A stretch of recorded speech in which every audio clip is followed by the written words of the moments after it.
Village Council for Tuesday, January 22nd, 2019. Since we have some Boy Scouts, Cub Scouts, I know I don't use the right terms, in the audience, would you mind coming up and leading us in the Pledge of Allegiance? They know where they're going. They've been here before. They've been here before. They know what to do very well. And then please remain standing after the pledge. I'm sure there might be a couple pictures. And then Pastor Geraldo Vieira from the Pentecostals of the Palm Beaches will give us our invocation right after the pictures and the pledge.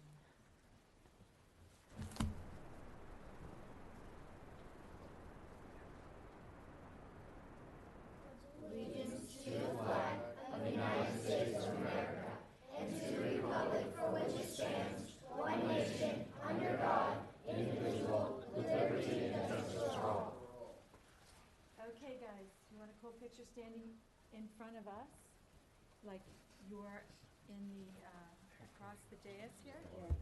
How about that? Turn around and look at the crowd, because they're going to start flashing.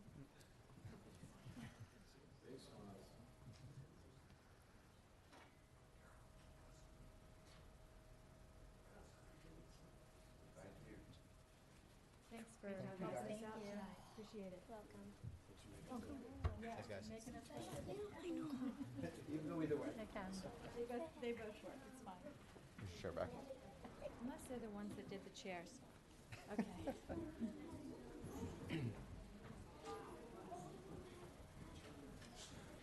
Good evening, everyone. We will bow your head as I pray. Dear wise and loving Heavenly Father, on behalf of all who are gathered here today, thank you. Thank you for your many abundant blessings. Thank you for the gift of life. Thank you for the health we need to fulfill our mission. Thank you for your provisions and for friendship. Thank you for security and freedom that we enjoy here in the village of Wellington. Thank you for loving us and protecting our country, our state, and our village. The Holy Scriptures, you have said that citizens ought to obey the governing authorities because you have established those very authorities to promote peace, order, and justice. Therefore, I pray for our mayor, for the various levels of city officials, and in particular for this assembled council. I'm asking that you would graciously grant them wisdom to govern amid many conflicting interests and different issues and perspectives, a sense of the welfare and true needs of our people, a deep desire for justice and righteousness, the ability to work together in harmony even when there are honest disagreements. Give them personal peace in their lives and joy as they work in the benefit of our community. I pray for the agenda set before them today. Please give an assurance of what would please you and what would benefit those who live and work in and around our beloved village of Wellington. In the blessed name of Jesus Christ, amen. Thank you very much. Okay, that brings us to the adoption of the agenda. And in the agenda review on Thursday, I had said the staff had indicated that they might want to pull the plat for Wally World. There were a couple of small changes that they wanted to make to the regulating document. Those changes were to make 2 parking spaces accessible to all residents and to provide for a common irrigation system. They actually got those documents to us, and they are a part of what you have. What I would like to do is substitute those documents and leave that item on the agenda if that's possible. And with that, And how does that concern the plat itself? That's the backup for the dedications, or no, they're in the plat itself remains the same? plat itself remains the same. These are in. It's an interesting set of documents. It's a party wall agreement and regulating documents. It has them all in one. It's just they're 2 very minor sets of wording changes. The staff has reviewed them. There is no issue with any of them. So I would, with that, I'd like to substitute that and leave that on the agenda. And with that, And you're leaving that on consent? yes.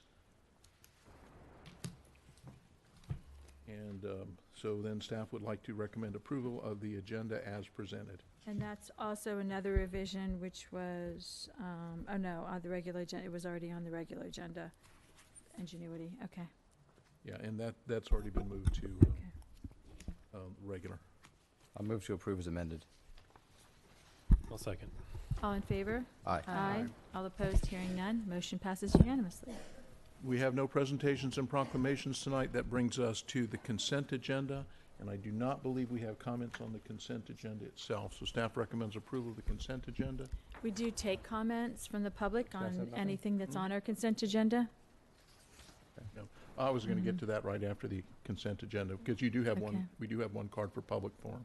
Okay, but the consent agenda itself, we have no comments for that. No, ma'am. But we do take comment on every item on here, so, hearing none, is there a motion on the consent agenda? Well, wait a minute, are we gonna do presentations and proclamations? We don't have any.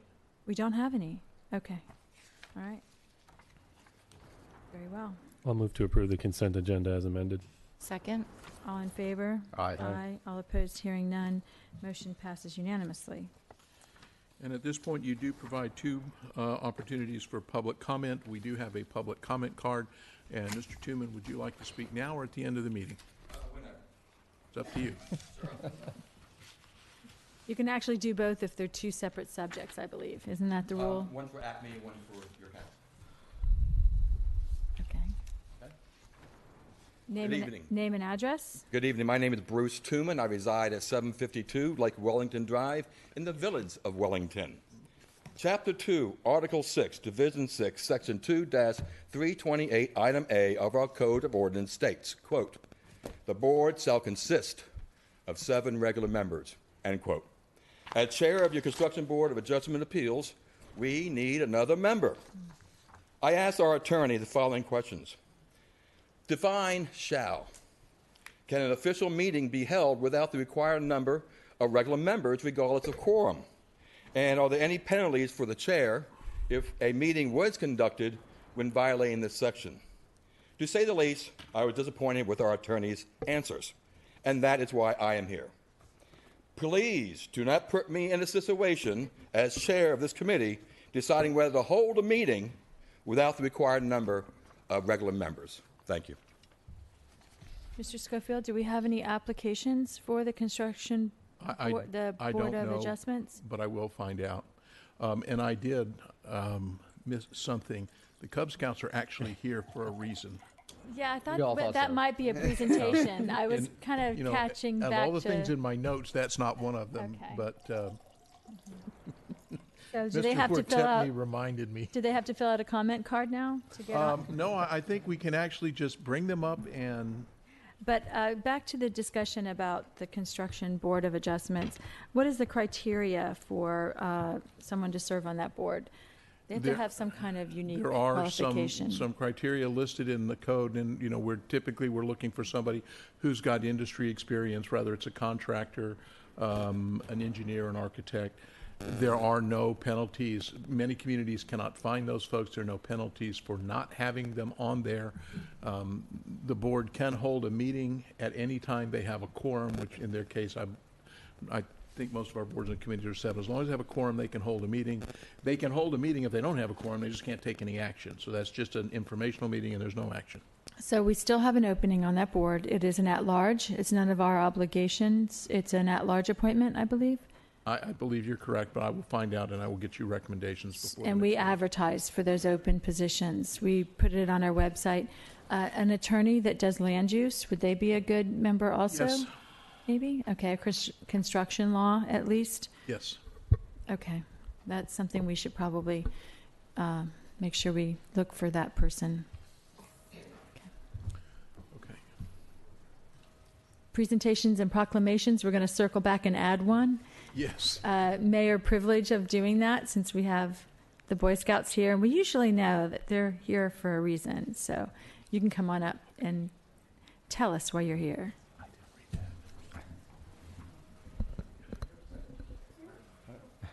We can stay here. Well, thank you very much. On behalf of PAC 125, we really appreciate the ability to present in front of you for our annual Pinewood Derby. For those of you who are not familiar with the Pinewood Derby, it's where the Scouts get to build their own race car. And it is a small car that fits in a box about this big. And you're trying to get the fastest car down the ramp. And it's been tradition for at least the last 5 years that I'm aware of that the village council presents a car. I think we've dubbed it the mayor's car in this annual race, as well as the police and fire rescue. So it's been a fun competition. Otherwise known as fire rescue and all the rest. Yes, yes. Fire rescue and all the rest. But of course, you know, we did brand their car this year, so they can't use the same car again. Good.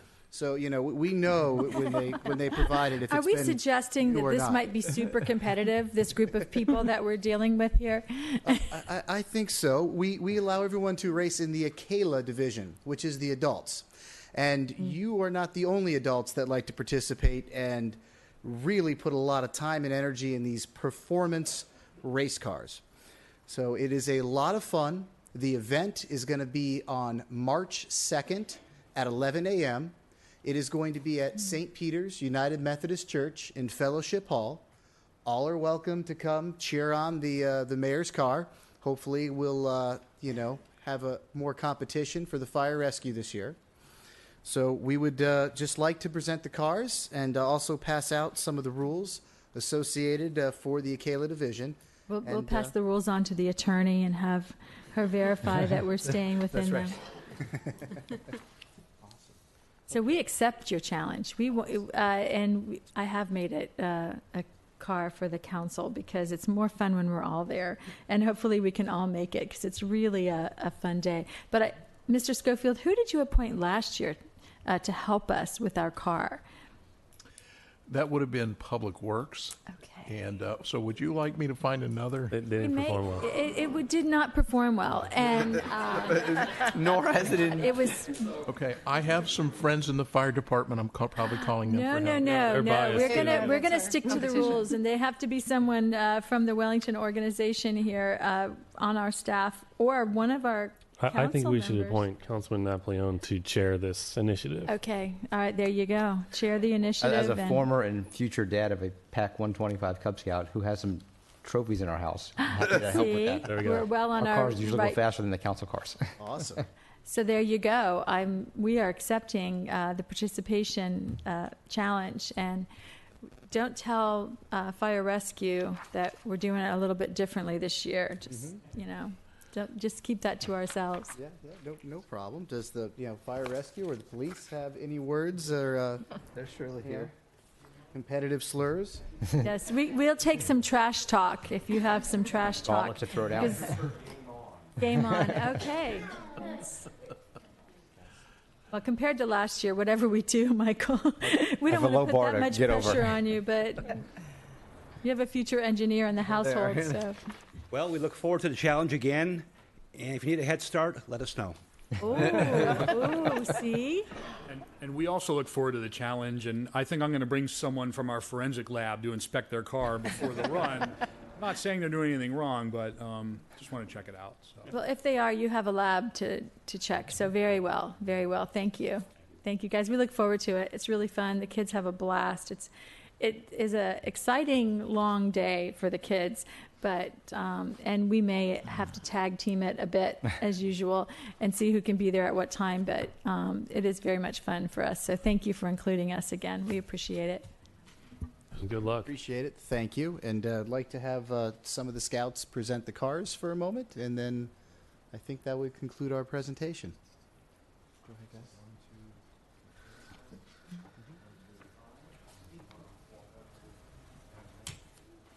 Oh, give it to Councilman Napoleon. He's in charge this year. Counting on you. He's got all the pressure, all the weight on his shoulders. If this is a bad All the car, weight we'll goes in the know car. directly who to point to. So, thank you very much. Do you guys want to do a picture together, or If you don't mind, we would love we to. would? Yeah, I think we should do that. Randy, I think you can bet that one thing we don't mind is photo opportunities, especially with scouts. Yes.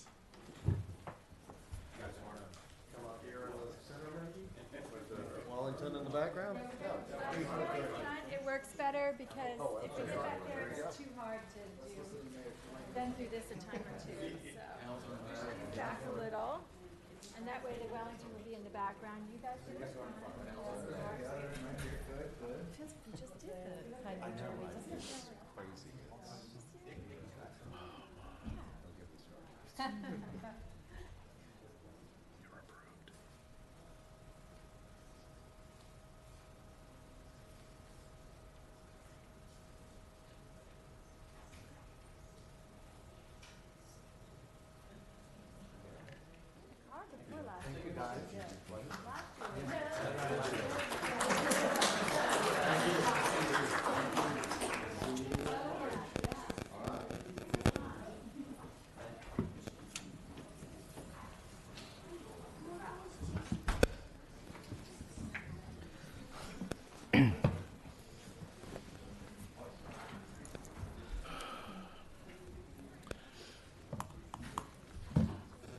Okay, that brings us now to public hearings. And the first item under public hearings is ordinance number 2019-01. Ms. Newbin will read by title, and I believe Mr. Basehart should be on his way out to present.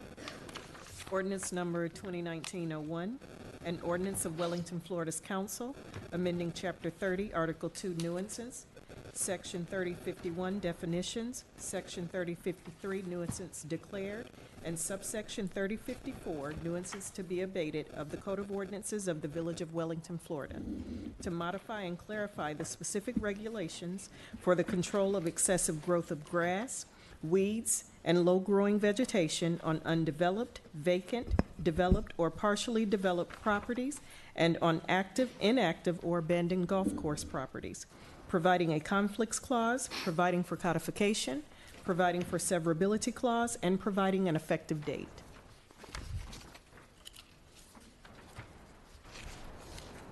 Very well. Mr. Basehart. Hey, good evening. This is the second reading, and You'll need to do, I think you need to do ex parte disclosures. It says it's not quasi judicial. Correct. There shouldn't be any. Okay. Yeah, I don't believe it's necessary because this is legislative in nature. okay. This is second reading of proposed amendments to Chapter 30, Article 2 of the Code of Ordinances, generally referred to as the nuisance provisions of the code. What we're proposing to do is amend three sections, Section 30-51, which is definitions, to provide more clarity to the definition of developed property or developed land. Section 30-53, which is the nuisances declared provision. And finally, the abatement, Section 30-54. There's really two intended purposes to these amendments. One is that we want to strengthen the provisions for the maintenance of properties in Wellington. When someone owns property in Wellington, we believe that it's their responsibility to maintain that property in a condition that will not have negative impact on surrounding property owners, and to the extent that it affects the way they enjoy their property or their health or safety because of the negative impacts of letting property go overgrown. Secondly, we want to clarify the ordinance as much as possible, and we've been systematically doing that in the rewrite of the land development requirements, which is what this is not part of, but in the land development requirements, our objective is to streamline and to simplify and to rid it of duplication, and we've tried to do that here as well. So we want to make the standards clearer and easier to understand. We want to make them more uniform, and we want to, again, improve the maintenance standards for the protection of property owners in the village. So that basically, in the one thing that we did was we took a lot of the language out of the code and put it into table, which is a lot easier to read, decipher, and to understand. And as I said, we modified the definitions. And last meeting at first reading, the council suggested that, or not suggested, but directed us to make another adjustment to that to add water bodies, which we did. So that's in the final draft that's here for you tonight. In terms of the things that we strengthen, primarily for both vacant and undeveloped and developed properties, they're broken into two categories: small properties, which are a half acre, less than a half an acre, and more than a half acre are the larger properties. What we've generally done is we've increased the width of on smaller properties, requiring that landscaping or vegetation be maintained at 6 inches for the entirety of the property. On the larger properties, we increased the area that has to be maintained at lower level at 6 inches from 60 feet to 120 feet to provide more protection for surrounding property owners. Now, one thing that has been noted is that in the table we did leave. Let me look at the table here. On undeveloped property greater than a half of an acre, we did leave that at 12 inches because our experts, vegetation experts, said on larger properties that are truly undeveloped, in other words, they've never been used for anything else, they've never been developed in the past, it's important to try to maintain the native understory. It protects the value of the entire property from a vegetation point of view until the property becomes developed. So we left that, and also you will note that there's a difference in the requirements for the Little Ranches area. And the reason that's in the code now, we left it that way because that was something that was agreed to as a part of their annexation back in 2002 or whenever it was.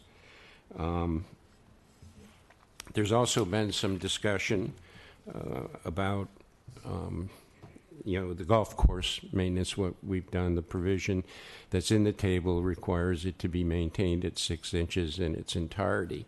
There have been comments that existing golf courses can't even operate that way because there are areas on golf courses that have some higher vegetation, and like pampas grass and those kinds of things that they're grasses, but they're part of the course. Is that right? They're is part that of the course. They're part of the design, and as long as they're part of the original design or the approved design, and they're maintained properly and kept free of weeds and things of that nature, that's okay.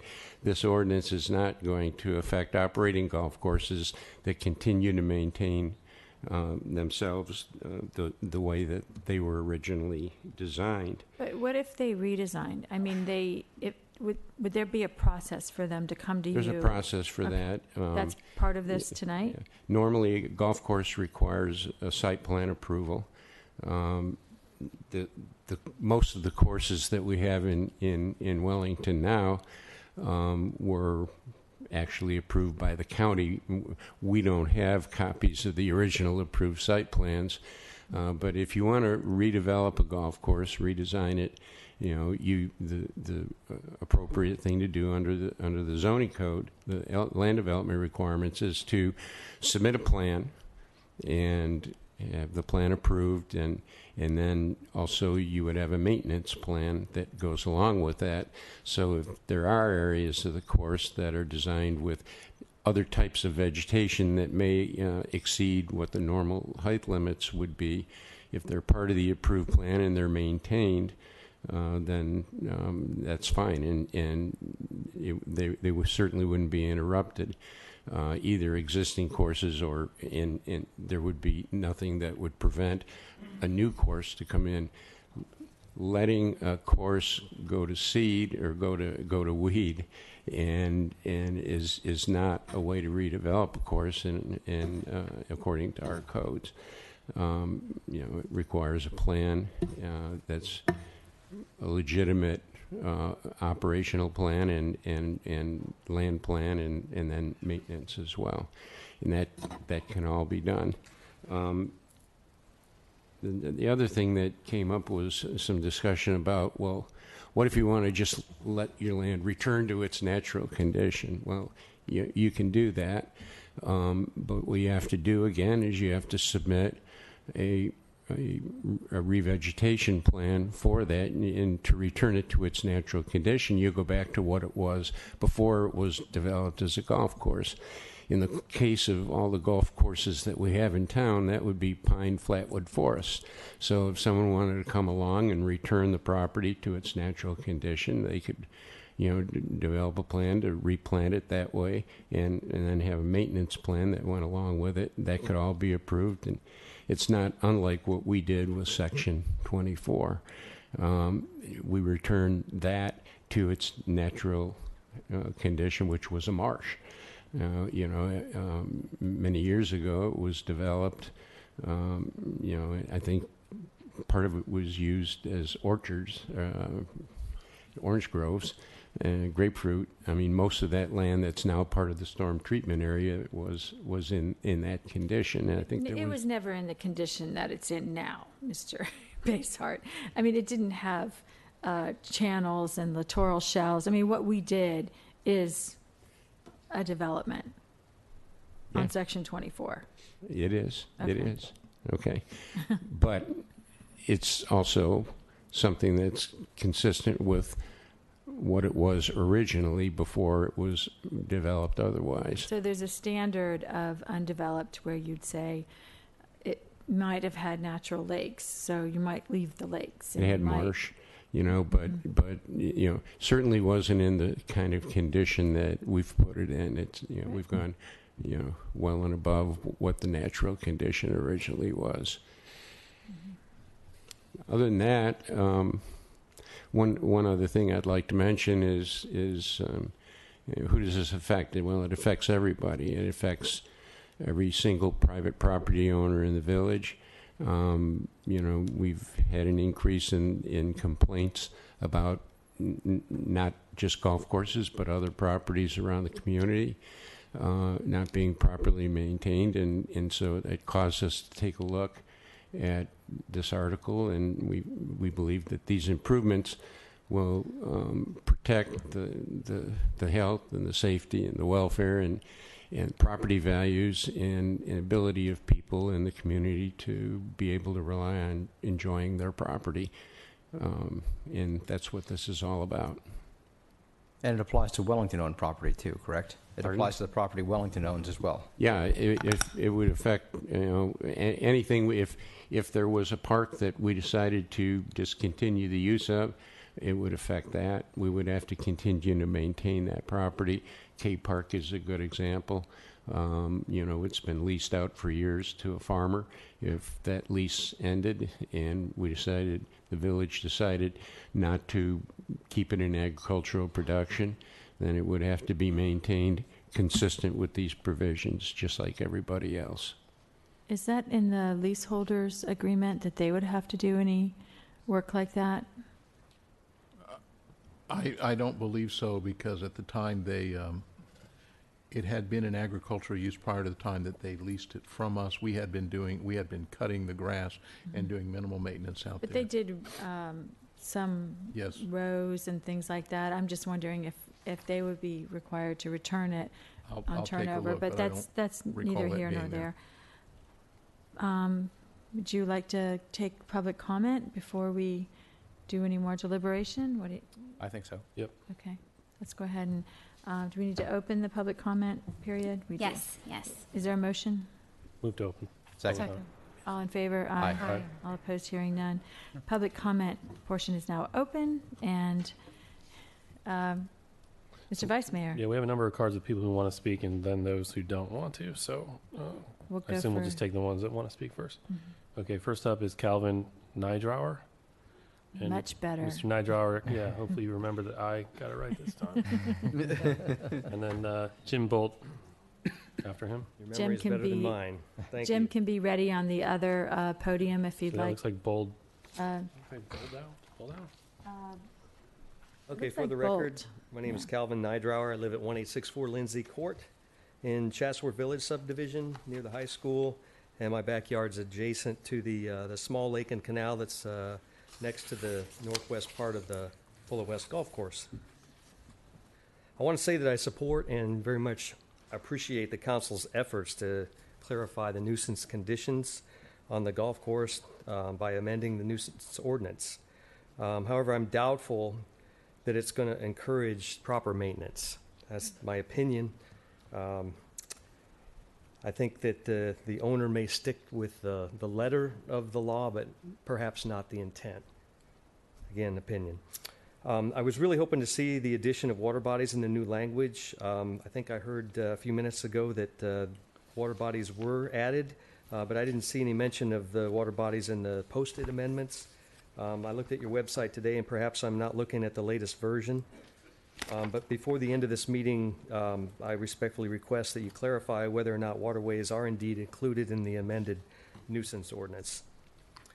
I know you all know the poor condition of the golf course, but I have to reiterate the strong dissatisfaction and frustration that I and my neighbors are experiencing. I think our quality of life is impaired by the neglect of the golf course owner. My wife and I were embarrassed over the holidays when family visited as we explained why the originally beautiful course was now neglected. We are considering selling and are really sickened by the fact that many buyers will not be interested in our property because of the shabby condition and uncertain future of the golf course. I think this is a potential economic impact to not just me, but the entire village. And I think it's all because of one negligent landowner. The last point I'd like to make is enforcement of the nuisance ordinance. I really am skeptical that the landowner is going to comply with anything more than the 6 inches. I think that may be consistent with the letter, but I think the intent is to have a nice-looking, acceptable golf course in the village, and I hope that it turns out that way, but I'm a little bit skeptical.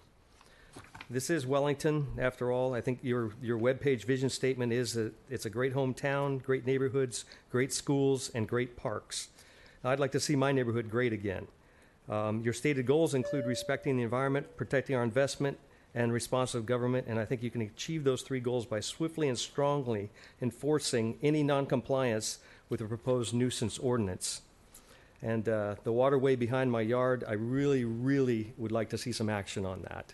It's in very bad shape with emergent vegetation and cattails, and I would suggest that be treated ASAP, perhaps by the village. I think there may be some obligation that the village has for that. Anyway, I'll end at this point. Thank you for your time. Thank you. Next Hi, up is my Mark name's- Hilton.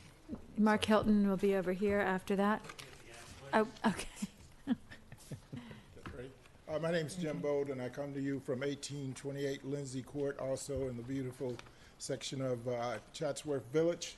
When I first moved here some 20-some years ago, and we saw that neighborhood, we thought it was one of the most beautiful neighborhoods in the area. However, recently the golf course, the grass has grown up near the water, where we have these little animals. And I brought you a picture. I believe in visuals, so you guys can pass that around.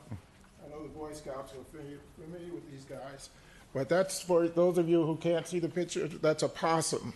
And what happens? These guys, they love 2 things, 3 things. They actually like water, they like food, and they like somewhere to hide. And when you have that high grass around the water, they like to hide there so you can't find them. So I went out and bought a trap because I noticed that during the night, and they are nocturnal, so these guys would come around a lot. In fact, we had raccoons, but the raccoons were so big, I couldn't get them in my trap, actually. They were that huge. So we see that there's a safety issue there. You know, my kids are grown now, but I also have grandkids, so we don't let them go out at night because we don't know what's going to be there. And so we don't know also when I walk the dog, we don't know how he's going to be attacked or not. So we're very concerned with the area, not only just the fact that it affects our property values, but it also affects us as far as safety is concerned. And it's a beautiful area, but it's really horrible when you sit in the back and you see all these weeds on the other side. You know, it's just a terrible thing to view. But I did notice today, as I was in my backyard, that I heard this tractor, and they were cutting the grass.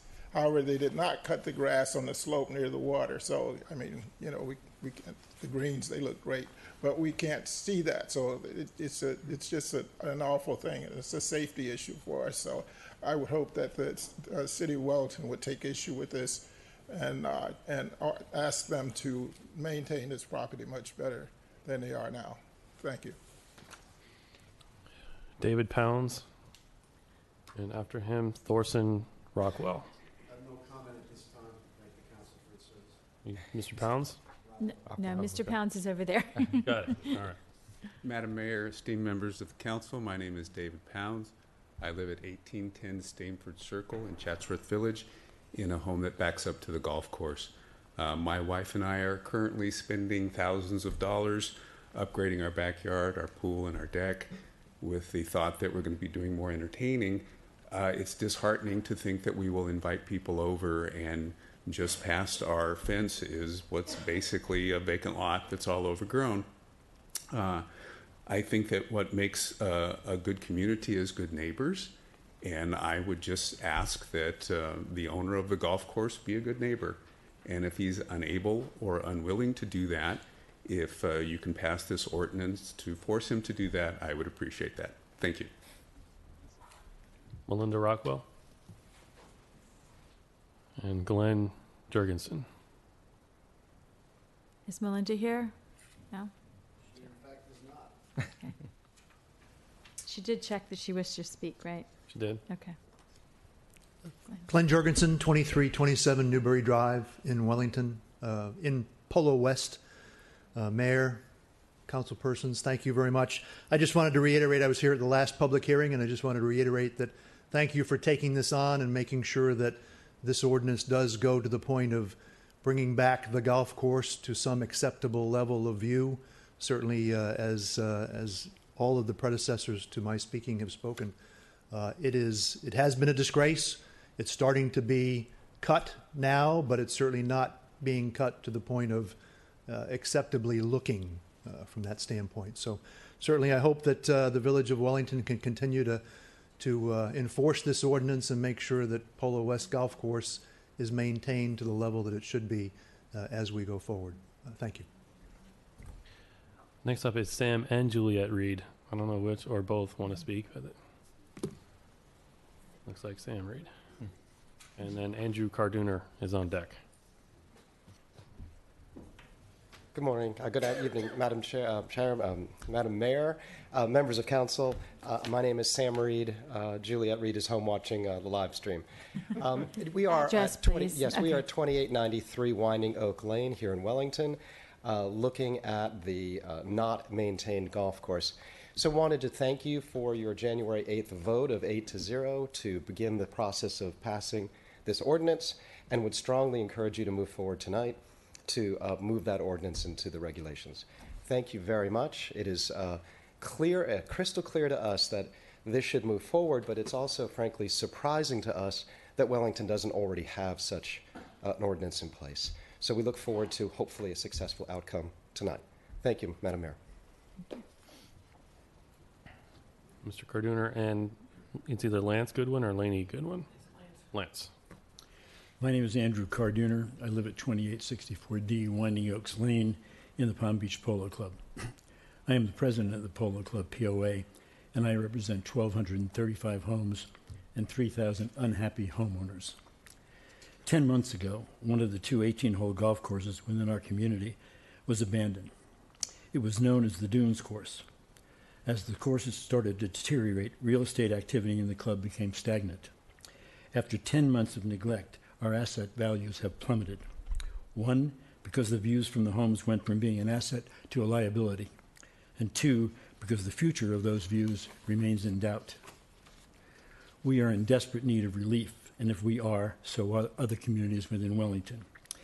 As has been discussed in this chamber many times, Palm Beach Polo is the jewel in the crown of the equestrian community. It is the bedroom of the equestrian community. It cannot continue to fall into further disrepair, which may cause still further economic erosion, not only to our homeowners, but to the village. This year, the POA will petition the county for tax relief in view of our diminished property values, and there will certainly be a trickle-down effect to the village. A regulation to have abandoned or underutilized properties maintained to an established visually pleasing standard is a win-win situation for the village and the homeowners. The maintenance standard will ensure that the properties are continually attended. The absence of a vigorously enforced standard will result in our returning to this forum over and over again, wasting time and money and causing stress to all involved. If the new regulation results in a minor cost to a developer or landowner, that is the price one pays for living and prospering in a community that affords that opportunity in the first place. I know the council prefers to remove the emotion generated in some of these open forums, but it is difficult to do so when large amounts of residents are held hostage while witnessing the dissipation of their home values and, in some cases, their retirement funds. I do not recommend a council member engaging in a conversation with a homeowner whose property values have been so devalued they are unsaleable. Once again, we ask for your protection with an issue that can only be resolved in this chamber. On other occasions, your common sense and sense of fair play have generated decisions that have confirmed our faith that we have placed the power safeguarding us in the right hands. We hope tonight that you find the argument against maintaining a property to a village-related standard is indefensible. Thank you.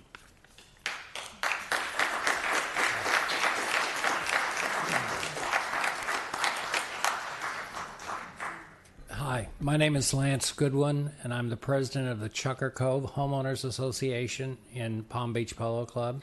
And you just heard from the president of our Property Owners Association. I'd like to say ditto to everything he said, and I've not heard it here before tonight, but the grass was so high on the abandoned golf course until about 3 days before this meeting, coincidentally, that it really represented a huge fire hazard. I went over the golf course where it could be gone over in a golf cart, and the grass was dead. This is one of the driest winter seasons we've had. It was impassable in some areas, and all that stood between us and a major fire was a match or a cigarette. And that is something that, I mean, granted, it hasn't occurred yet, but it's something that we shouldn't even contemplate here in the village of Wellington, and certainly not from a developer that has profited hugely from sales of property in Palm Beach Polo Club and now complains about a minimal expense of maintaining the property that he's already profited hugely from. This is something the village should take care of very quickly. Thank you very much.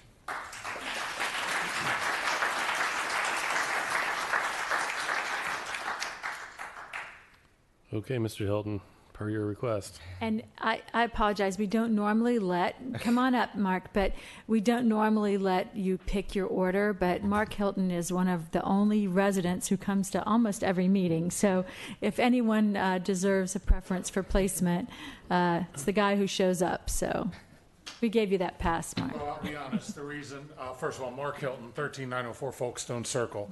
Number one, I do not live in Palm Beach Polo. But I live very close to it. And quite frankly, I've never heard of a developer who actually owns all the property but won't take care of it.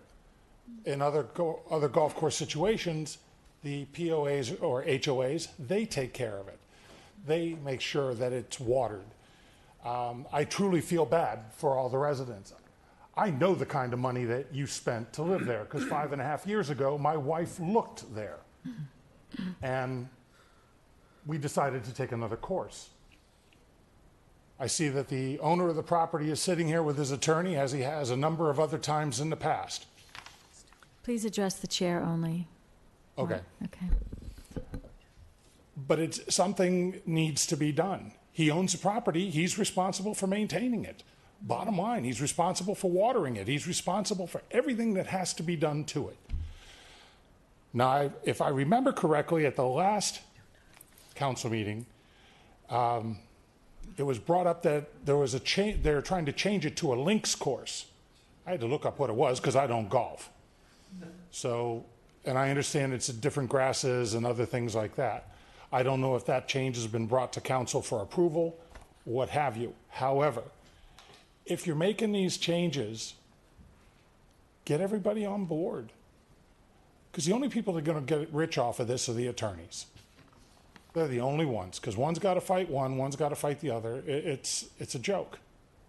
There's no reason that they can't, I would think that they can't work together unless somebody is just being ridiculously obstinate about it. And it shouldn't be. It just shouldn't be. I think that this council should hold the owner of the property to task and do everything within your power to force them to bring these codes back, bring these courses back up. They complained they were losing business. Well, gee, if it's in a state of disrepair, I sure wouldn't go golf there. But I don't know. Hopefully this council will make the right decision. Thank you. Thank you, Mark.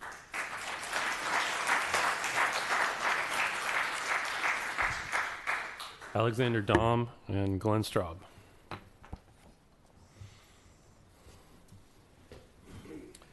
Good evening, ladies and gentlemen of the council. My name is Alexander Dom. I live at 10633 Versailles Boulevard in Wellington, and my office is at 11199 Polo Club Road in Wellington. We were here on the 8th. There were 3 people before the letters went out and the mob was ginned up again. And here they are, applauding and hooting and hollering. But the problem is this. It's simple. You have a developer who owns land next door to people's homes. They think it's their land. They expect it to be their backyard. They want us to maintain it in a pristine condition, but nobody wants to play and nobody wants to pay. And so we have somebody who spends millions of dollars a year trying to maintain 600 acres of land in and around Wellington, and nobody gives him thanks for any of that. And so when we, here we go. And so when we tried to adjust the golf course at Polo West to try and lower some of our expenses and create somewhat of a links course effect, and we reopened the golf course in November, and it is open for play, people aren't happy with that. When we maintained 36 holes at Palm Beach Polo, that was expensive. We came here and we asked you in December of 17 for the ability to do some other things with the golf course. The room was packed and everybody said no. So it's no. So one of those golf courses had to be shut down, okay? And so here we are. And I have 1 minute and 15 left, and I asked for an extension of time. I was told it was not a quasi-judicial hearing, but if you can grant me another minute or two, I'd like to be able to finish my complete thought. I'm amenable to another minute or two. Is everyone on the board? Can you? That's fine. That's fine. Okay, go ahead. Fine with me. Thank you for your consideration. When this started, Mr. Basehart talked about site plans. There are no site plans. They've vanished. We went looking for the site plans through the county. County has no site plans. So we have nothing to compare what we have to what we want to have. And so another suggestion here is, well, it's okay, just come to us. Well, you know, so many regulations in Wellington are ambiguous, and it's just come to us and ask us what you can and can't do. But that's beyond what property rights are all about. I think some of you understand property rights, and I understand that an owner has certain rights.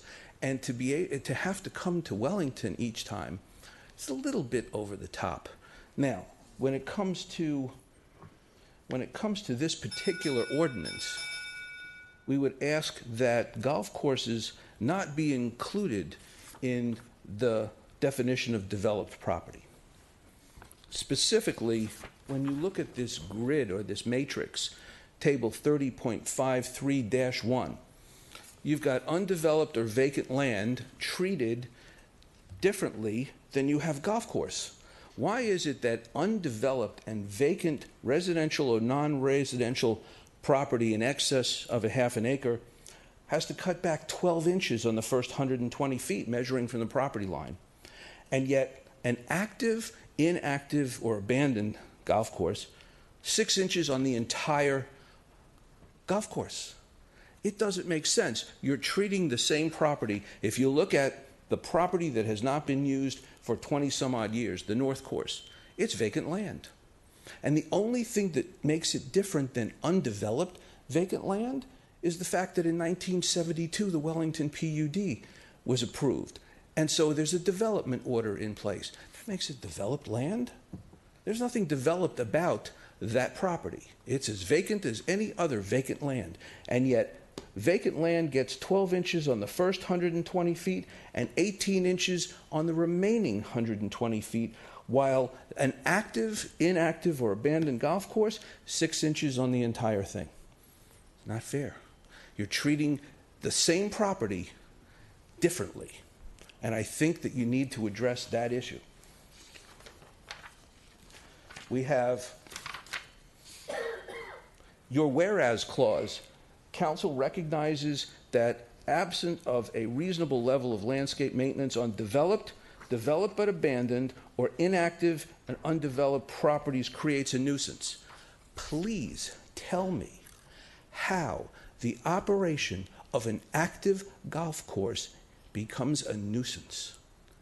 And does the owner of Wanderers know that?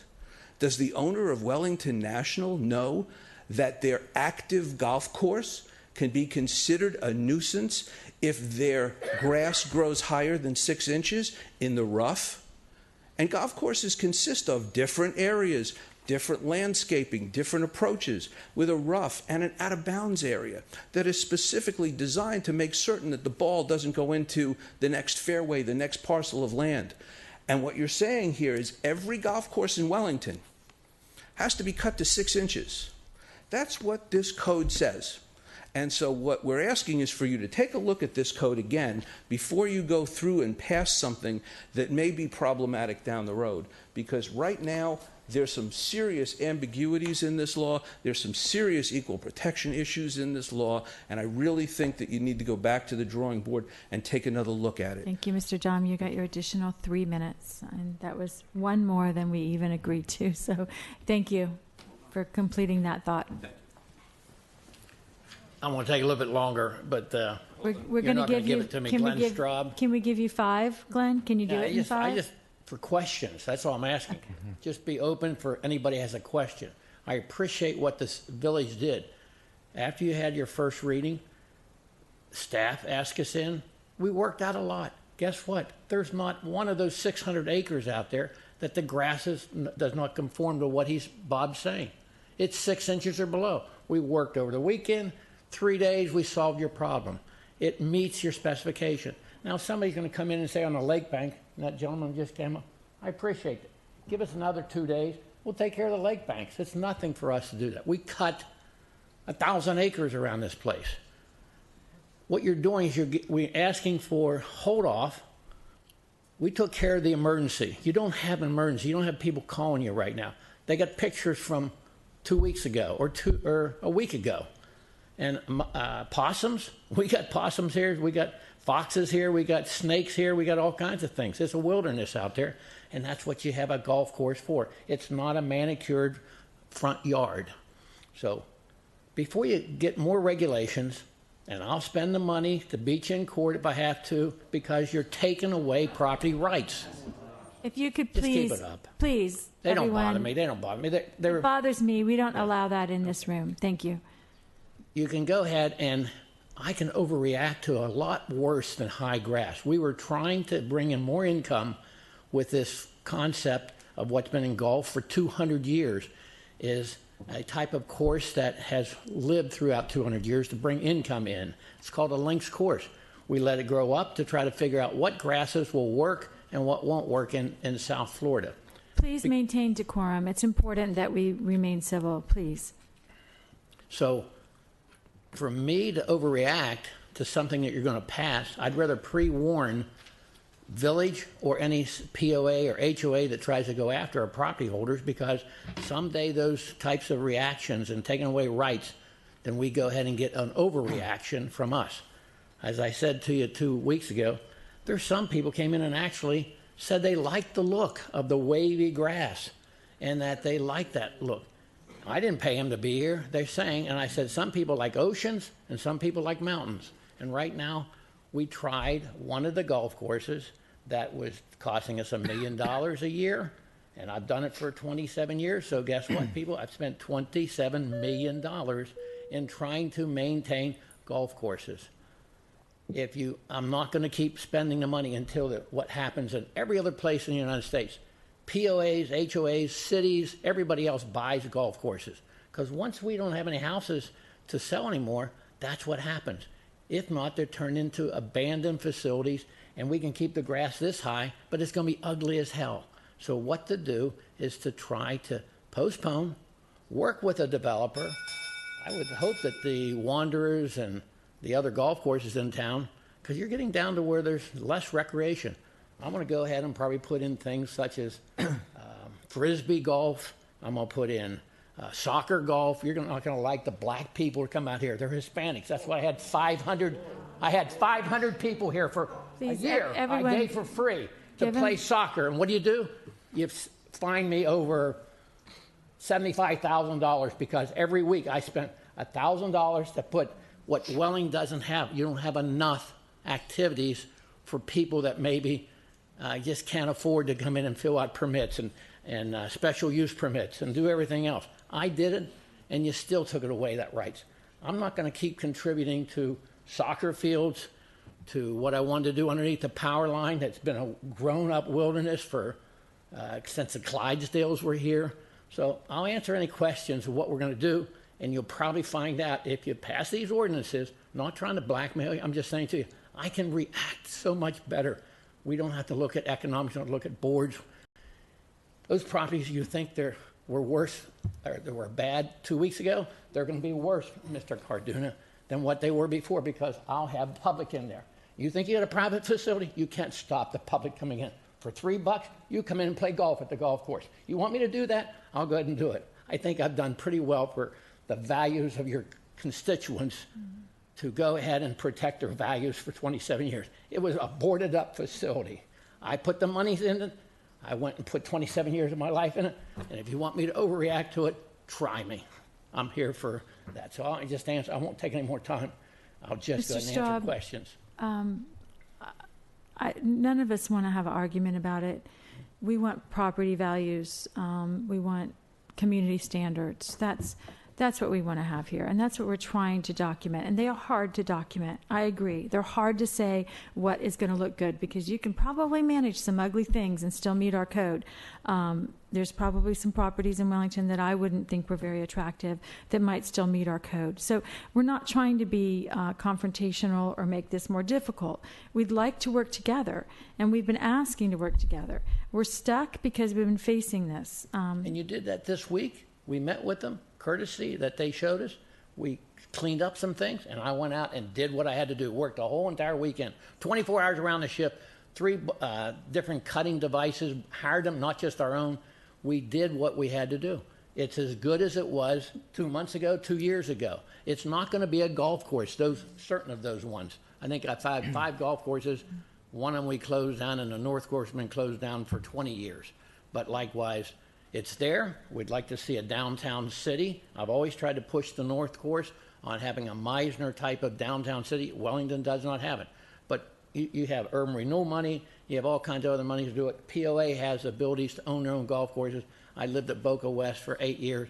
They have 5 golf courses. Okay, Mr. Straub, your time is pretty much up, and I'm hoping we can work together. I'm hoping that as we go forward, we can do that.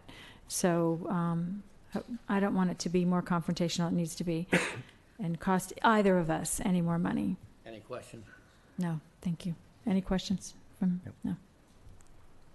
Okay, so I have a number of cards that do not wish to speak. Do you want me to just read them into the Yes, record? you can, if you want to divide them and pass them around, you can. To our vice mayor in training over there, see how he does with the.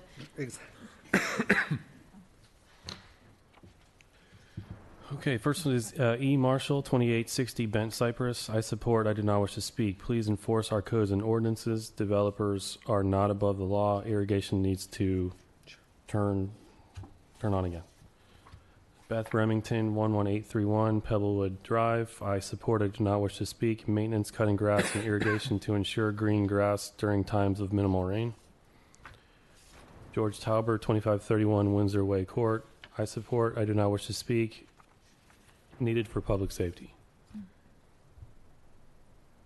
Michael, I have an idea what that. Kutkin? Okay.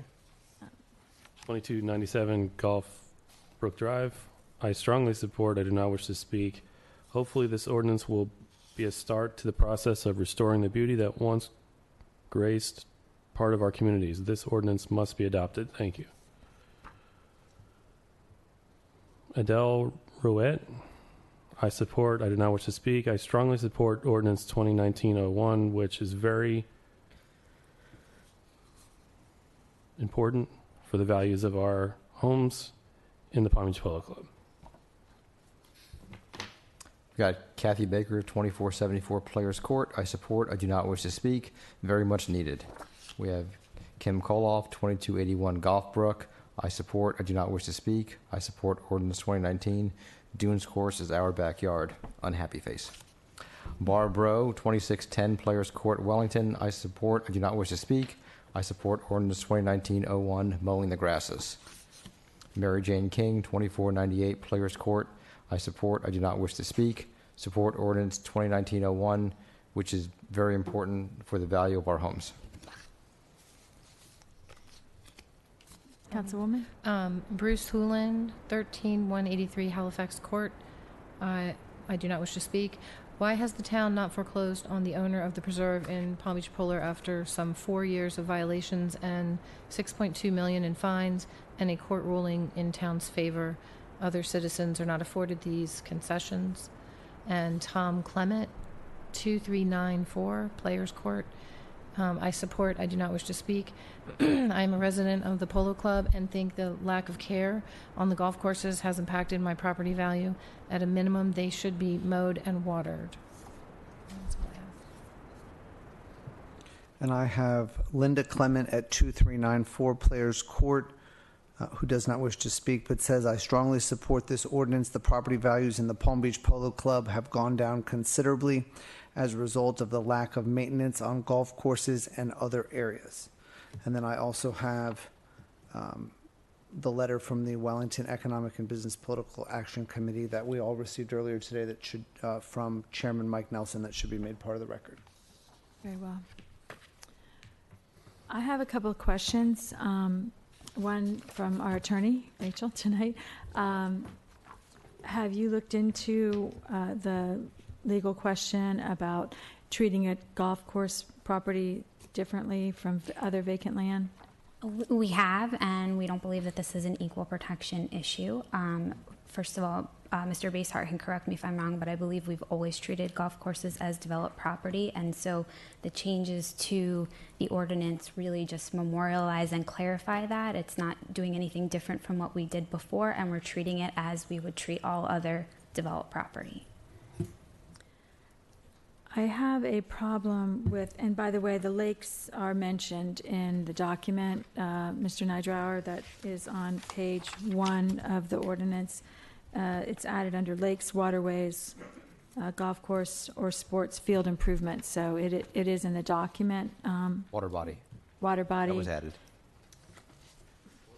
Waterway and water body are both there. It's lakes, lake, waterway, water body. Just in case there was a question about it might be a water body or a lake. So we've captured that. One thing that I think might be difficult, considering in our rules I don't know how in the world we could keep anything from having mosquitoes on it. We do list that in item number 4, and I'd like to ask what we would considering a bromeliad, right, Councilman Napoleon, is a mosquito breeding area. Giving him a hard time because he did the video about mosquitoes and how to maintain your property better to keep standing water. But is that something we could even put in here to say you can't have anything the size of a bottle cap with water in it? Because that's what it takes to breed mosquitoes. Well, you know, we allow and we encourage water bodies because they help with a lot of things, including drainage and Can I attempt to answer that question for you? Because here's my interpretation of that, as is really the only reasonable way to read this, which is if we feel that there's some violation of this, we initiate a code enforcement action. It goes through its due process.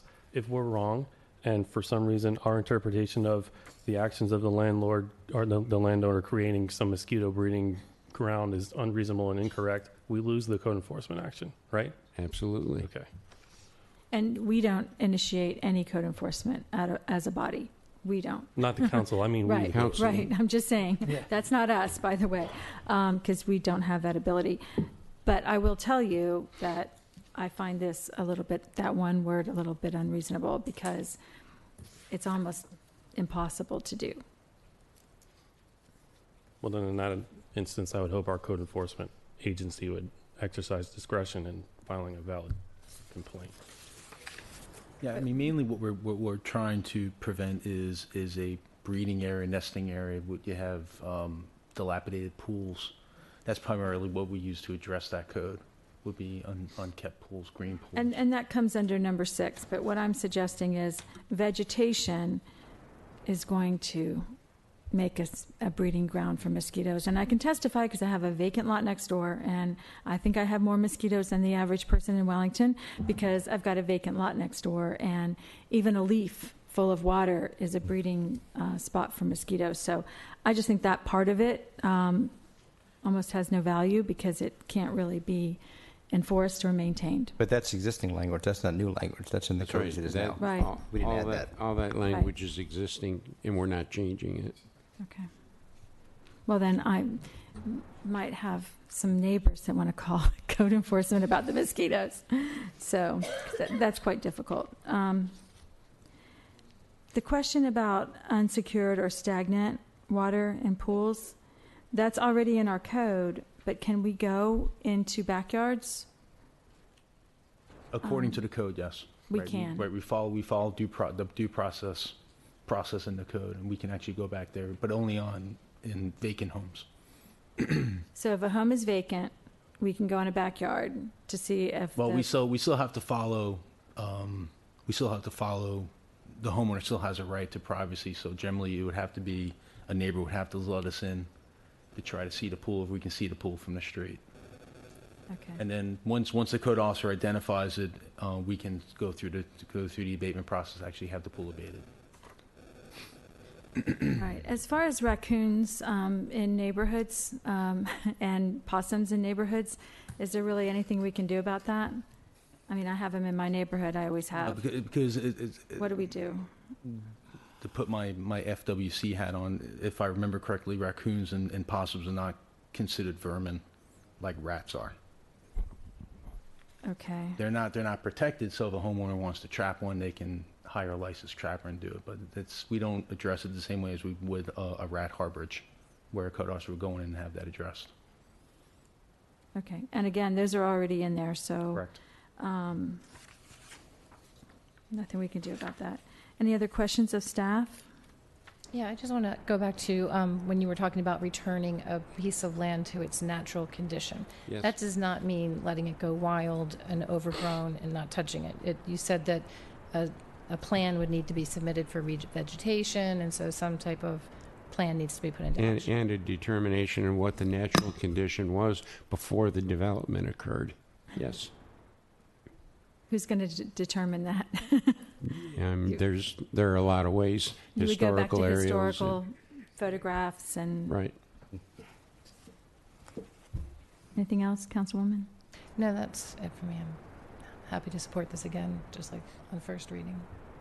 So, Mr. Basar, just for me, so that I can be clear on a couple of things, this applies to public and private property equally, Yes. and now this covers essentially all the land in the village, developed, undeveloped, golf courses, active, inactive, abandoned. It covers everything now, and it's here written down. Yes, it is. And walk me back through, Mr. Basar, just so I understand, when we talk about the chart, 30.53-1, and we talk about 6 inches on the entire lot for a golf course, active, inactive, or abandoned prior to redevelopment. Walk me through, for example, if this was Wellington National, how does that code apply to them? Okay. Essentially, Wellington National is a developed golf course. It has areas of grass, fairways, greens, etc. Sand traps, any number of things. It has traps, and there are areas with other types of low-growing vegetation. And as long, and that's all allowed, as long as it's maintained in good condition. There's nothing about the Wanderers Club, there's nothing about Palm Beach National, that would be a violation today. If play stopped on the course and the maintenance stops and it becomes overgrown and it starts to become weed infested, and then the other things that go along with that, they would be in violation. But as long as they continue to maintain the course in a good fashion, then there is no violation of the code. And if there are areas of vegetation that are, by their nature and by their design, supposed to be more than 6 inches, that's okay too, as long as it's maintained. So my question about different types of grasses that are obviously grown to be taller would be captured in that? Yes.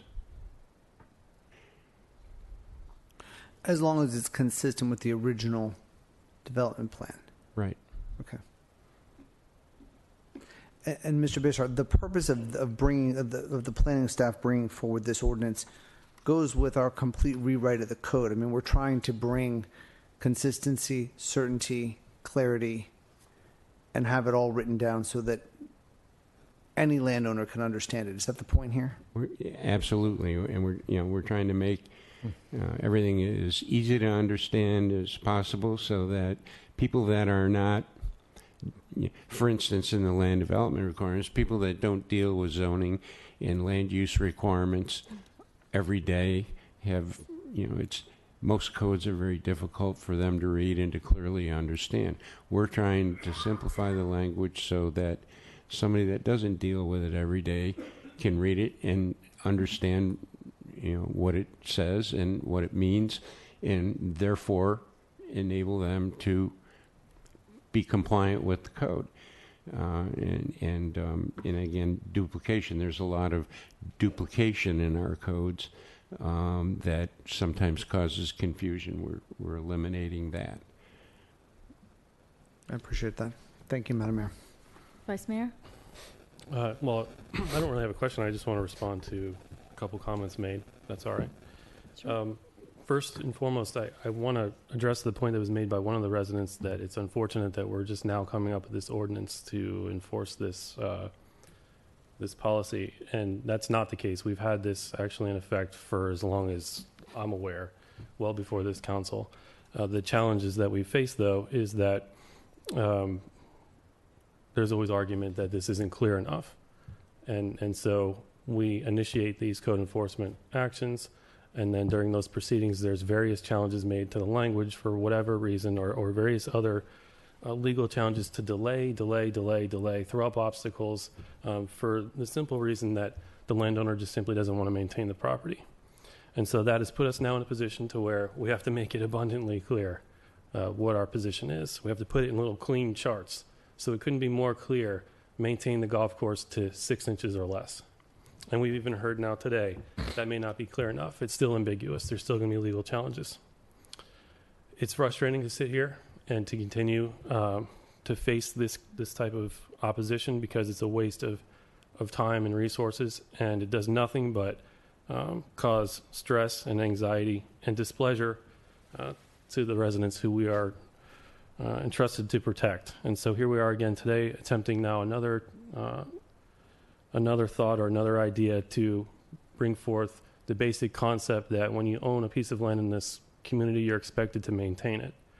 And the idea that this isn't fair to treat golf courses differently than undeveloped land, I think is contradictory with the basic fundamental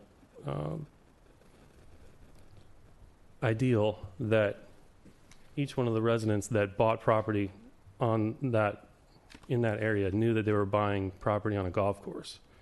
And so it's our job now to protect that investment. And the landowner, when he bought that property, knew that he was buying a golf course. So this isn't very difficult. It's not complicated. If you buy a golf course, you bought a golf course, and you should maintain it as a golf course. And the solution is not to stand up here and threaten the council or the community with the idea that you're going to punish us further or you're just going to litigate this to death until we let you build on your property. You bought a golf course, maintain it as a golf course, and if you don't want to, sell it to somebody who will, because it's a golf course.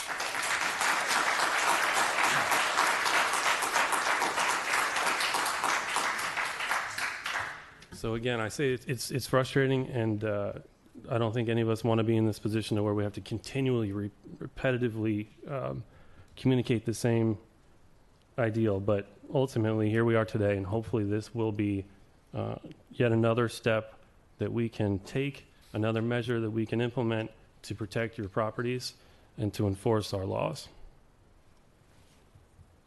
Councilman? I don't want to belabor the point. I want to thank everyone for coming out tonight and speaking. I appreciate all your comments. I do want to respond to a comment that was made that I don't think the people who live on a golf course expect it to be their property. They know it's not their property. But what they expect it to be is not to be a health and safety hazard to their property and an eyesore they have to look at every day. They don't have to run a golf course on it, but you can't let it run fallow and become an eyesore and a health and safety hazard. And that's what, unfortunately, we have to have this ordinance to do. Because, again, if the property owner was maintaining the property, we wouldn't have had to pass this ordinance, and the property would have been maintained prior to 3 days before the second reading of the ordinance. So the fact that the lawn was mowed now, great. It took us having a second hearing on the ordinance to get the property to come into compliance and provide the relief that the neighboring landowners need and deserve. So, you know, we've talked this to death. This is not that complicated. I'm going to vote for it, and I think I'm ready to vote as soon as we can call the question. I have a couple more statements to make. The only change, Mr. Basehart, that we're doing here is the 60 to 120. Everything else in this document is already in our ordinances already. Yes, except that we're clarifying it, and to make it perfectly clear, we did specifically call golf courses out as a type of land use activity, where before they were, just fell under the definition of developed land. So we're clarifying it. But we included other items like sports fields and other. Yes. We threw that in also. Yes, so we it's did. not really singled out in that way. No, it's not singled out. It's there in various code enforcement hearings and challenges over the last couple of years. There have been questions about, well, what is, disagreements or challenges to what is developed land. Does it include sports fields? Does it include golf courses? And our position was always, yes, it is. And that position has always been sustained, at the magistrate and I believe beyond that level. But we feel it's time that we erase any challenge to what is intended by clarifying the definition, and that's what we're doing. We have no legal method to force a landowner to operate the golf course itself. No, we don't. That's correct. So we can't force operation, we can only enforce maintenance. Yes. And that's what we've always done, and that's what we're doing here tonight, with an increase of 60 to 120 feet from the borders on all properties. That's right. Well, there's one other thing I have to mention, and that's Mr. Carduner introducing to me an issue of fair play after he has not shown that same fairness to me personally. So aside from that, I understand that we are codifying something that we already have in place and making it a little clearer, adding 60 feet for anyone backing up to a vacant property of any sort, and doing what we think is right for the community. I just want to point out that I do have a version here that has water body and waterway in it for the gentleman Right, who and was that's the concerned. version that and- we're on. Yeah, but if we could get the right one up on. Yes, we could give it to line Mr. or- Nydrower. I have an extra copy, so So it I is. can in get it there. to you. Yes, you may. Thank you.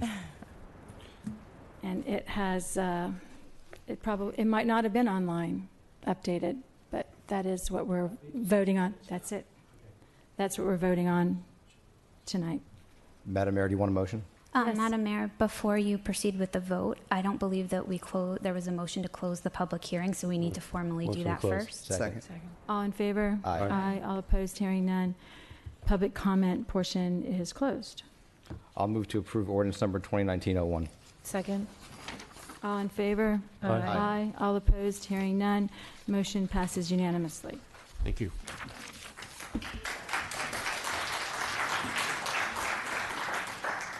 That brings us to the end of the public hearing item and then to the regular agenda, and the first item on the regular If agenda. you could wait just a minute, Mr. Schofield, so that people can file out.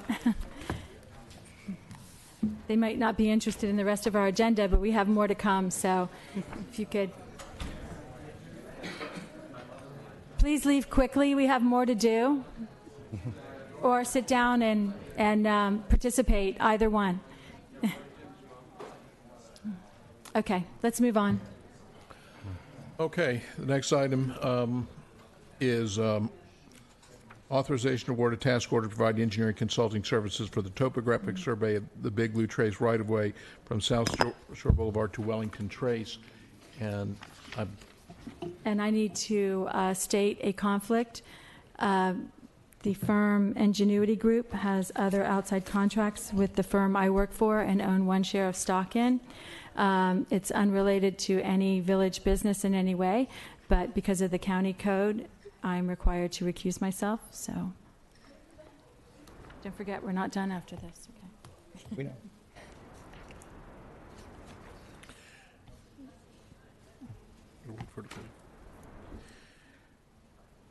this is a contract in the amount of $34,190 to provide the survey required for the design of the pathway along Big Blue. And normally, this is something would be on the consent agenda. It's required. It is required in order to do the detailed design and the permitting. If I missed anything, Mr. Lundin? We're going to be completing the design in-house with our own staff. And we're recommending approval. Any questions? No questions. No. Councilman McGovern? I have no questions on this item. I'll move to authorize the award a task order to provide the engineering services for the topographic survey for Big Blue Trace. Second. There's a motion and a second. All in favor? Aye. Aye. Any opposed? Hearing none. Motion passes unanimously. That brings us to the end of the regular agenda. The next would become the attorney's report, and then as we finish council reports, we do need to go into the Acme landowners meeting as the last item of business. And I'll be very brief because I don't have anything to report tonight. Okay. Perfect. The next regular council meeting will be held here on Tuesday, February the 12th, at 7 p.m. We will be conducting a public input meeting on Town Center on Wednesday, January 20th at the January 30th? January 30th, correct, yes, ma'am, at the Village Park, and then we will do the Town Hall meeting on February the 13th. I think we're going to do it here, although we may, based on people be doing it at the community center because it seats more people, but that's the opportunity where everybody gets to come in, and that's where we will, the public forum that everybody has been asking for, that one will be on February the 13th. Palm Beach County Commissioner Miss Melissa McKinley will host a town hall meeting at Wellington's Community Center on January the 29th at 7 p.m. The inaugural Wellington Brewfest will be held on Saturday, February the 16th from 3 p.m. to 7 p.m. And then the Art Fest on the Green of 2019 will be held on Saturday, January the 26th and 27th at the amphitheater. And that is the end of my report. Very well. Why do we pick the February 13th for that town center meeting? Given the available dates, it's right after a council meeting. It's the date that we had available that we didn't have conflicts with, and then we could. And that's the only reason I can tell you. It was the first available date that we had. Okay. So it wasn't intentional to conflict with other things that are going on those two nights, January 30th and February 13th, because some members of the public questioned our intentions. I didn't know that we had a conflict. We do. Okay, if you can afterwards tell me what they are, because I'm unaware. Okay. One of them is a Joe DiMaggio opening, and what's the other one? January 30th. There's something else going on that day too. I don't think anything as big as the grand opening of the new medical center. Right. Well, let me look. I talked with them about that and suggested that whatever they want to do that would involve us, that they put that towards the beginning of their plan so that we can be there and then shuttle over for the town hall meeting. I had a similar discussion, and that event I think starts at 5 p.m. 5 p.m. They've asked me to speak in the regular program, and I thought it was important enough that I would miss the town center meeting, but because that's all being documented and recorded. But the other one, let me see what the January 30th conflict is. Oh, I think I know. That's the grand opening of Boynton Financial Group? Yes, which is not as critical. Yeah. And I have a board meeting that afternoon, but not as critical. So even yet, people were saying, why are you doing this while there's other community events? But I realize our schedule is tight, so be it. Did you have anything else, Councilman Appiglione? That was just a question for the manager. So that's my only question. Would you like to do your comments now? Do you have any? I don't have any comments tonight, so I'll do them now. I'm done. That was simple. Mr. Vice Mayor? Yeah, so I wanted to raise something for everyone's comment and thoughts. I asked Mr. Schofield to schedule another visioning session. I think we're due for it. But I would suggest to you all that if we do decide that we want to do another visioning, that we consider changing the format from the way it's been done traditionally in the past. Particularly last year's, it was staff organized. Mr. Barnes led a majority of the discussion. From my point of view, I think it would be more productive this time around if perhaps during an agenda review leading up to visioning, we discussed various issues that were important to all of us that we wanted to talk amongst ourselves about. Madam Mayor, I know that you've been discussing the Cultural Arts Center, and I would like to hear some of what you've come up with. And I know this is something that you wanted this council to consider, and so let's do it. Let's have it at a visioning session so that we can get some of the details and share some of our thoughts, get some of your ideas. That's just one example, but I think at this point we're due for one, and I would like to change how we have been doing it to see if we can be a little bit more productive. I would agree with that. I don't feel agree. the last visioning session was really all that productive. We didn't come away with any real, action items. We just kind of talked a lot, which was great, but it's not productive. So I think, the town center and the cultural arts center are two good topics. I also think something, if it's appropriate to discuss on there, not specific project by project, but a longer term vision for future development in Wellington. Because if you've been looking at your stuff in the mail and you've been looking at the newspaper, there's a lot of stuff planned to come online that people are wanting to build and develop in Wellington. And I think we should have a discussion generally about what we think the view of Wellington should be, and do we want to pave it all? Do we want to build on everything? Or do we want to save some green space? And what do we think Wellington should look like in 20 years? I think that's a topic we should put on visioning if we can do it without talking about specific projects. Well, I think I agree. we're getting pretty broad brush on that, talking about specifics and non-specifics. It might be difficult to accomplish both of those in one visioning, but I do appreciate the sense of fairness of having everything discussed. So as we move forward, and I don't want to be critical of the way staff has done directions and visioning, because it's been pretty consistent. What happened last year, what happened the year before, the entire time I've been on council, it has been led that way. So I appreciate the change, and I think it would be a good idea for us to be able to do that, because we can't do that. We can't have conversations outside of public meetings. So I think it's important. I appreciate it. So anything else? Okay. Mr. No, Vice Mayor? that's it. So hopefully, Mr. Schofield, we can get going on trying to pick a date that will work for everybody. I'm willing to devote the entire day to this, and again, maybe during an agenda review, we can start discussing specifics of what we want to cover, so that we all come into it prepared and ready to. I'd like to suggest that we do that sometime in March, because that gives you plenty of time to get things so that we haven't gotten so far in the budget that it's immovable at that point. You're right. That it is important to do it early because of budget planning. So Yeah, because by although June the March budget's is crazy pretty. with all the trips to It Tallahassee. could get as late as April, but I wouldn't want to go past that. Okay, let's try to squeeze that in at least for a beginning. Councilman. I just have a couple of quick things. First of all, since our last meeting, Robin Lee has retired as CEO of Wellington Regional, and I'd just like to thank her for her time of service over the years in advancing the services that are offered, particularly with stroke and the NICU at that hospital. She deserves to be commended, and I thank her for her efforts. Also, tomorrow evening, I think we are being recognized at the school board for our continuing commitment to the Keeley Spinelli grants, and I hope that we'll all be there to take part in that, and I hope that a lot of residents who are there for other items before the school board tomorrow will stay and be present for that proclamation from the school board.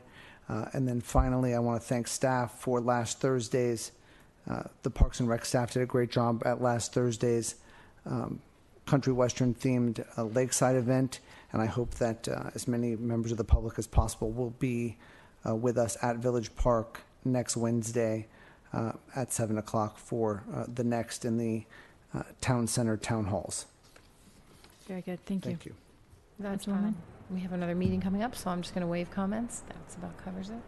I only have a couple. I apologize. I wasn't able to make it to Lakeside because we had the legislative delegation workshop with the League of Cities at the same time. So by the time I got back here, it was completely over. I want to recognize the Village of Royal Palm Beach for their Martin Luther King Jr. Day celebration yesterday. It was very well run and interesting, and I'm glad that there is a Western community event that I can participate in, and hats off to CAFSI for another great event. Traffic in the village, Mr. Schofield, we are seeing the equestrian traffic. I was passed by two dualies. I was going 5 over on Pearson when two dualies passed me like I was standing still. I know we're getting complaints from residents about the speeding in the village, and a lot of them are, I think, the impact of a lot more people this time of year. So whatever we can do, I hate those signs that say slow down or we'll make you, but whatever we have to do to let people know that it's important to... I had spoken to Captain Silva today. As you know, we had gotten some correspondence over the weekend about traffic, and we had to have 2 unfortunate accidents this weekend related to equestrians and excessive speed. Mm-hmm. So you will be seeing a very much increased presence internally. They've been out on 50th Street and on Flying Cow Road. You'll see them on South Shore and Pearson and other places. Very well. I'm trying to get people to comply without the high fines, but there are very high fines for speeding. One more thing. I've got this in my mail. I just got to my mail tonight. Thank you. I know that this village, I'm proud of what we do. Furloughed employees of the federal government, if they are furloughed, we are working on delaying their utility bills, the things that we can do to help. So they may not all be aware of it. So if you are a furloughed federal employee, please contact the village about your utility bill. We'll work with you on Because that. again, we're waiving penalties. We're making sure no one's service is disrupted. I brought this as well, and I want to say, Mr. Scoville, I think this is a great policy. Can we put this on the website maybe so that people know what we're asking them to do to take advantage of this? Yes, and part of the reason that we put it in an AT was those are generally picked up by the press and they will do something. And I Good. noticed that Palm Beach Gardens had done something, and we've already done a couple of them, but we hadn't advertised it. And that was the whole purpose, is to begin the advertising process for this, to let people know. Okay, very well, thank you. Just kudos to you for that. These books came in the mail. We had looked at these earlier. I have them on my desk. If anybody'd like to look at they're the Star Group books that are put out about cities, villages, great hometowns. If we hadn't really been interested, but they are on my desk and my door is unlocked in that wing. So if anybody wants to, as is everyone's, I believe. So they're on my desk. If you'd like to look at them, maybe the Historical Society would be interested in a project. And I don't really know what we've not really decided to do anything as a council on it, but maybe the Historical Society could find a couple benefactors and put one together, just as an idea. Okay. All right, and with that, that's all of my comments. So this meeting is adjourned. And now you must. And we are convene- going to go right into our ACME meeting. Can I have a 5-minute break? Yes, ma'am. Okay. We'll 5 minutes.